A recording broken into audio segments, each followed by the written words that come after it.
This episode is brought to you by Squarespace. This won't take long. 3, 2, 1, go. You already know that you can think of Sony's Alpha 1 as a technological tour de force, a mashup of the A9 II, think sports, wildlife, dance, maybe fashion. The A7R4, think landscape, architecture, time-lapse, product, food, though while we're at it, why not think sports and wildlife too? And the A7S3, think uncompromised 4K video up to 120 frames per second without recording limit, 10-bit 422, up to 60 frames per second in holy 16-bit RAW out via HDMI. The Alpha 1 actually exceeds the sum of its parts, like 30 frames per second burst rate or UHD 8K 30p 820 on the one hand, with a trade-off or two on the other, like at 50 megapixels, slightly lower resolution than the A7R4, and a price tag of $6,500. If you do think about it that way, a 3-in-1, then setting aside potential teething problems or possible differences in real-world performance compared to the specs, you could argue that the Alpha 1 is a bargain. And I might agree with you. If, that is, you truly need or want all three cameras in the same body. Not so much if you don't. And most of us don't. It is noteworthy, for example, that the Alpha 1 just also happens to be $500 more than Sony's dedicated full-frame video camera, the FX6. Or that you could buy a pair of A7S3s for about the same price as a single Alpha 1. A pair of garden variety A7 IIIs, or a single A7R4 for about $3,000 less, an A7R3 with, say, their 200 to 600 millimeter zoom lens for about $2,500 less. That can still give you an image like this.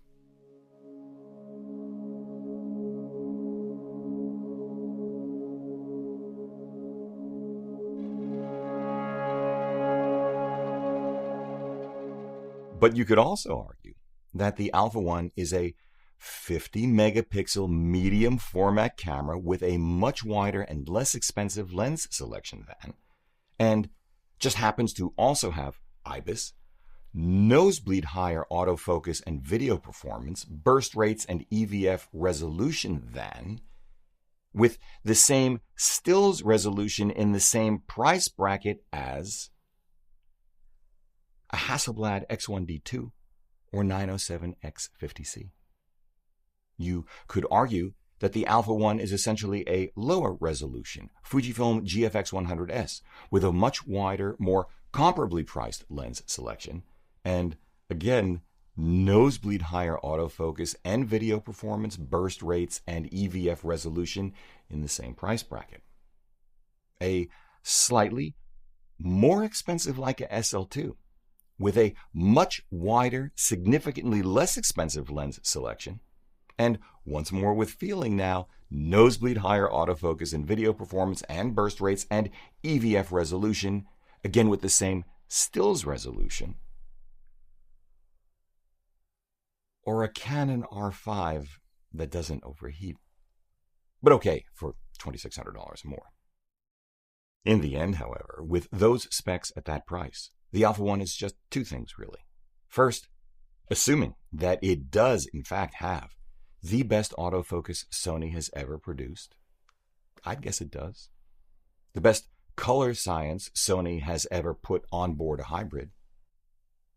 I'm guessing it does. An APS-C Super 35 mode that yields the same kind of crisp, oversampled 4K video of its A6000 series cameras. That same crop advantage without image quality compromise in 8K, killer stills images at about 21 megapixels because Sony now makes some killer lenses. And a consistent 30 frames per second burst rate with performant continuous autofocus and a buffer to match. Well, it's fair to say that Alpha 1 is an apex weapons system for pro sports and wildlife photographers and videographers. It will become the price of entry for those segments. Think 2021 Tokyo Summer Olympics, or BBC's Blue Planet and Dynasty series. Second, the Alpha One is a Halo product, which, since we are talking about sports, and I used to play tennis and attend the US Open every fall, serves as a reminder that Sony is, call it the Bjorn Borg. I know I'm dating myself now. Let's say Rafa Nadal of the imaging industry. Innovative, powerful, relentless, overwhelming. Though, still, with a menu system and ergos only a mother could love. But hey, nobody's perfect. As for the rest of us, well, we'll probably have access to many of these same capabilities at a lower price in a few years, at which point the differentiator will not be the gear, but the people using it, which, of course, as has always been the case, Apex system or not. Just about 6 minutes. Not bad. This episode was brought to you by Squarespace.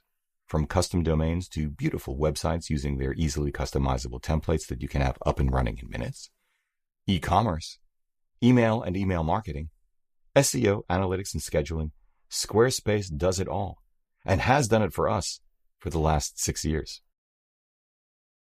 If you are a small to mid-sized business in any industry, Squarespace is the place to go for all of your website needs. Hop over to www.squarespace.com/Hugh for a free trial. And if you like what you see and want to move forward, receive 10% off your first order by using the discount code Hugh at checkout. Thanks, Squarespace. If you like what you've seen here today, please give a thumbs up, subscribe, join the conversation below, because this is an incredible audience. If you'd like a copy of our Streets of New York, the book, head over to www.3bmep.com/books.